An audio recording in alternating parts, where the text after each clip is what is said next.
Matinding pinsala po ang naging epekto ng walang humpay na buhos ng ulan naman sa La Trinidad, Benguet. Dahil nga po sa habagat, sa kabila niyan may ilang tourist attraction ang nagpatuloy naman ng operasyon. Narito po ang report ni Mon Gualvez. Malakas na ragasan ng kulay putik na tubig ang umaagos sa Barangay Pico, La Trinidad, Benguet. Ang ilang trabahador dito, minomonitor ang drainage project sa lugar na nasa 40% pa lamang tapos.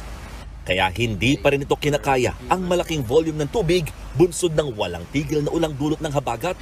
Marami rin nagbagsakang puno at mga sanga nito sa parehong bayan na humambalang sa daan. Nagtulong-tulong naman ang mga tauhan ng La Trinidad Police para alisin ang mga ito. Habang sunod-sunod pa rin ang naitatalang landslide at soil erosion sa La Trinidad, dulot pa rin ng pag-ulan, mano-mano ng inaalis ng mga otoridad na nagkalat at tipak na mga bato sa daan. Aminado ang lokal na pamahalaan, saturated na ang kanilang mga bundok dahil sa mahigit isang linggo ng walang patid na pag-ulan. Pang isang linggo na nating umuulan and we are receiving about an average of 200 mm na ulan araw-araw. At nakita nga po natin na talagang ang dami pong mga soil erosion, landslide na naitalad. It's equivalent to normal rain in a rainy season. Isang buwan na ulan. Sabi ng La Trinidad LGU, hindi nawawala ang panganib ng landslide sa kanilang probinsya dahil nakatirik sila sa mismong bundok. Kaya iba yung pag-iingat na lang talaga ang kanilang pinapaalala, lalo sa mga residente. Si Tatay Akas nga na naninirahan sa kahabaan ng Cannon Road, aminadong sanay na sa ganitong lagay ng panahon. Pero hindi raw sila nagpapakakampante sa maaaring panganib. Tingin ka lang dyan kung medyo delikado na. Kasi pag ganoon man, hindi naman biglayan na. Kahit walang sabi ng mga barangay na evacuate, kung naramdaman mo na may abiso ng bato dyan na nagulong, ay umalis ka na. Nananatili pa rin sarado ang Cannon Road dahil sa patuloy na landslide. Kasama rin gumuho rito ang ilang tipak ng bato malapit sa tunnel. Habang ang Baguio Bawang Road o Nagilian Road ay pansamantala ring hindi madaanan kagabi dulot ng landslide. Pero agad itong ikinlear ng mga tauhan ng DPWH kaya makalipas lamang ang ilang oras ay nabuksan muli ito sa mga motorista.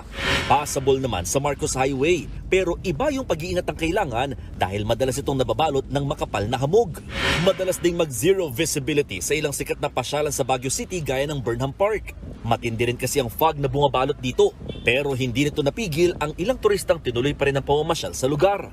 Kasunod ng ilang araw ng pag-uulan sa rehiyon, nagpakawala na rin ng tubig ang Ambuklaw Dam.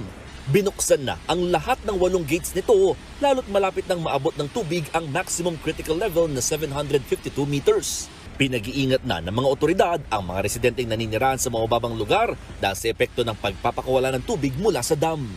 Nagbabalita mula sa Frontline, Mon Gualvez, News 5. Mga kapatid, patuloy po kayong tumutok sa 105.9 True FM para sa totoong balita, impormasyon, music, and entertainment. Mag-subscribe sa aming YouTube channel at podcasts. At sundan nyo rin po kami sa Facebook, Instagram, X, TikTok sa True Network PH. Bisitahin din po ang aming website, truefm.ph at panoorin kami sa True TV Signal Channel 19. Kami po ang 105.9 True FM.